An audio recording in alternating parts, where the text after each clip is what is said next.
Je vous souhaite le bienvenu ce matin pour notre temps de lecture et de prière. J'espère que ce moment puisse vous aider à suivre le chemin que notre Seigneur trace pour nous à travers nos journées si remplies.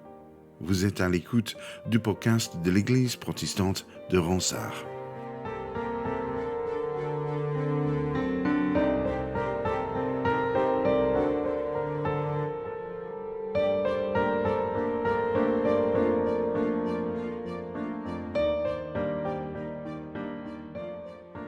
D'abord, j'aimerais vous lire quelques mots du psaume 119. C'est le verset 129 à 136.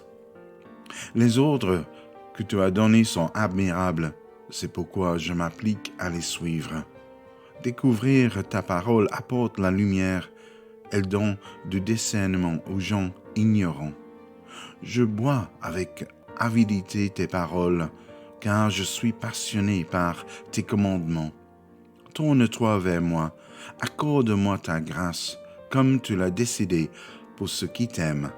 Que ta promesse rende mes pas plus assurés, ne laisse aucun mal me dominer.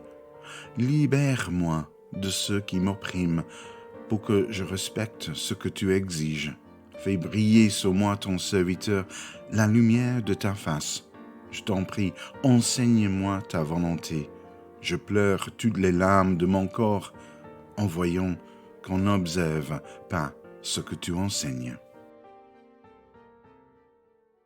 Et avant de continuer notre chemin aujourd'hui ensemble, je vous invite à un moment de prière.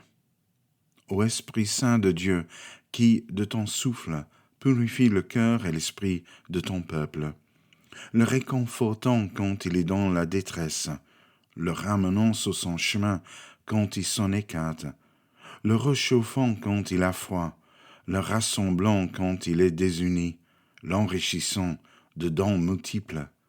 Toi qui fais vivre toutes choses, nous te supplions de nous préserver et de nous enrichir chaque jour des dons que tu daignes nous accorder, qu'avec ta lumière devant et en nous, nous puissions traverser le monde sans achoppement et sans errance. Amen.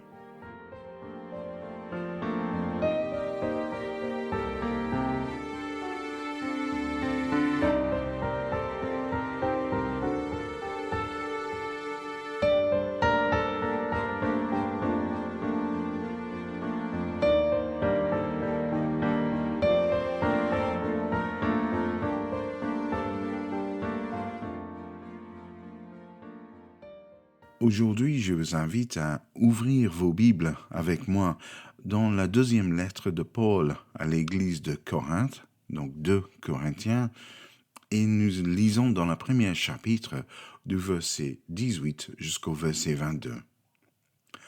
Dieu qui est fidèle, mais témoin, ce que nous vous disons n'est pas à la fois oui et non. En effet, Jésus-Christ lui-même, le Fils de Dieu, que nous vous avons annoncé, Sylvain, Timothée et moi-même, n'est pas venu pour être à la fois oui et non. Au contraire, en lui, le oui de Dieu a retenti. Il est en effet le oui qui confirme toutes les promesses de Dieu. C'est donc par Jésus-Christ que nous disons notre Amen, notre oui, pour rendre gloire à Dieu.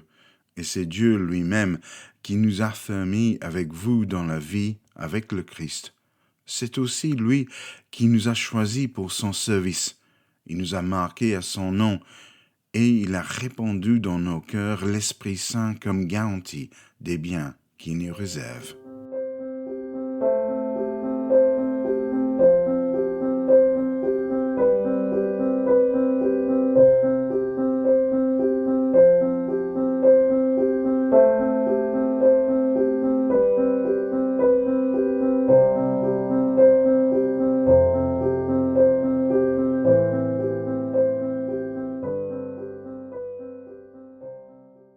Et notre deuxième lecture pour aujourd'hui se trouve dans l'Évangile de Matthieu, chapitre 5, le verset 13 à 16. C'est vous qui êtes le sel du monde, mais si le sel perd son goût, comment le rendre de nouveau salé? Il n'est plus bon à rien, on le jette dehors et les gens le piétinent. C'est vous qui êtes la lumière du monde. Une ville construite sur une montagne ne peut être cachée. On n'allume pas une lampe pour la mettre sous un seau. Au contraire, on la place sur le pot-lampe, d'où elle brille pour tous ceux qui sont dans la maison. C'est ainsi que votre lumière doit briller aux yeux de tous, afin que chacun voie le bien que vous faites et qu'il loue votre Père qui est dans les cieux.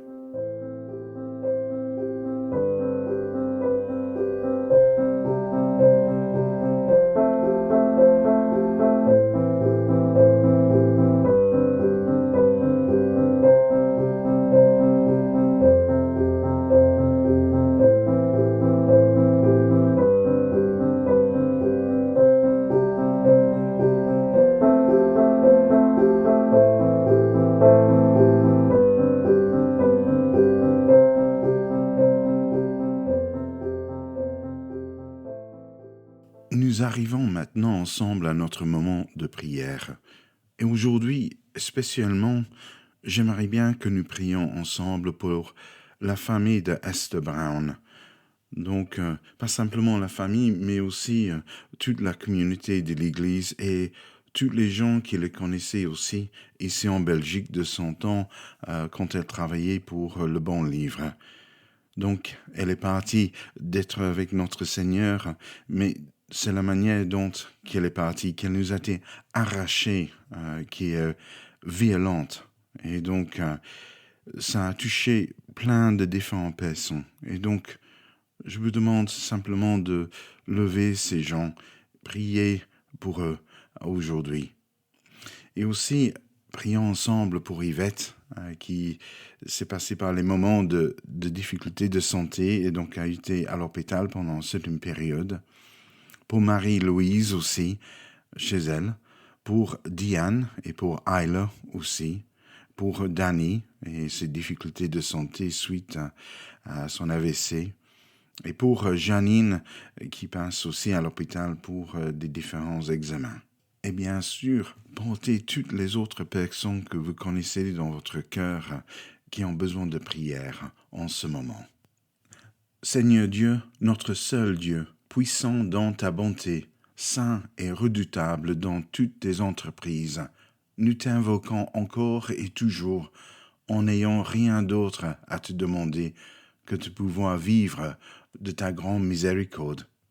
Tu n'oublies aucun d'entre nous, donne-nous de ne pas t'oublier dans notre vie agitée.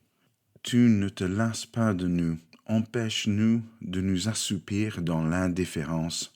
Tu veux que tu choisis pour chacun de nous ce qui est juste et salutaire. Délivre-nous de notre volonté orgueilleuse pour que nous n'en soyons pas les victimes. Nous déposons devant toi les soucis, les questions et les détresses des hommes. Souviens-toi de ceux qui sont aux prises des difficultés. Souviens-toi des membres de nos familles, au près et au loin. Console et réconfort les malades de corps et de l'âme. Prends pitié des nécessiteux, de ceux qui sont privés de travail, d'amis et de secours. Viens en aide aux réfugiés, aux exilés et à tous ceux qui, dans le monde, souffrent injustement. Enseigne ceux qui ont à enseigner et dirige ceux qui sont appelés à gouverner. Suscite dans l'Église de joyeux et courageux témoins de l'Évangile. Réponds dans ta bonté aux efforts sincères de ceux qui ne te connaissent pas encore. Seigneur Dieu, tu entends nos prières et tu exauces au-delà de nos espérances. Accorde aux hommes de ce temps de te connaître et à ton Église de te servir dans l'obéissance de la foi, dans l'attente du jour où tu seras tout en tous, par Jésus-Christ, notre Seigneur et notre Sauveur. Et je vous invite à prier avec moi. Notre Père qui es aux cieux, que ton nom soit sanctifié, que ton règne vienne, que ta volonté soit faite sur la terre comme au ciel. Donne-nous aujourd'hui notre pain de ce jour. Pardonne-nous nos offenses, comme nous pardonnons aussi à ceux qui nous ont offensés. et ne nous laisse pas entrer en tentation, mais délivre-nous du mal, car c'est à toi qui appartiennent le règne, la puissance et la gloire, pour les siècles des siècles. Amen. Mes amis, nous sommes arrivés à la fin pour aujourd'hui, et je vous laisse avec ces mots. Que le Seigneur te bénisse et te garde, que le Seigneur fasse briller sur toi son visage et t'accorde sa grâce, que le Seigneur tourne vers toi son visage et te donne la paix. Amen.